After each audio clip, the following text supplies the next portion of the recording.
Hello, so this is a video regarding your seatbelts in a 1979 Camaro. So what I did was I took off the two screws holding on this plate and the foam. Don't lose that foam, it's there for a reason. And unscrewed them. I believe they were 9/16, but that was irrelevant. So what I'm really trying to identify is this ratchet. So what you're going to do is do not open this. It says caution, do not remove. You remove this, you lose your spring tension, and therefore you won't have a seatbelt.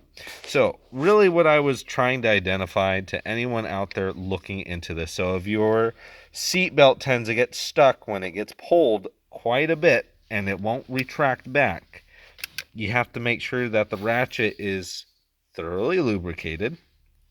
Not overly, because you don't want a whole bunch of gunk in there like this.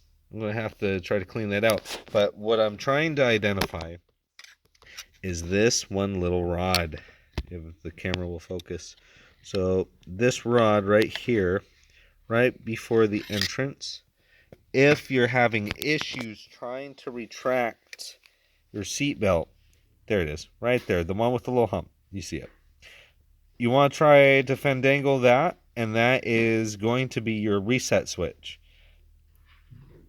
And that is how this retracts. This whole system works on a pendulum, essentially.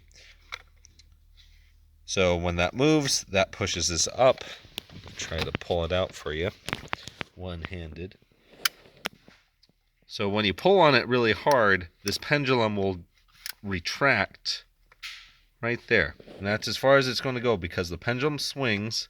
Therefore, this metal tab is going to hold right there. So if you're pulling really hard, that's how that works. Okay?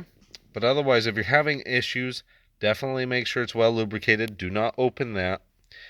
And see if you can play around with your reset tab. Anywho, take care.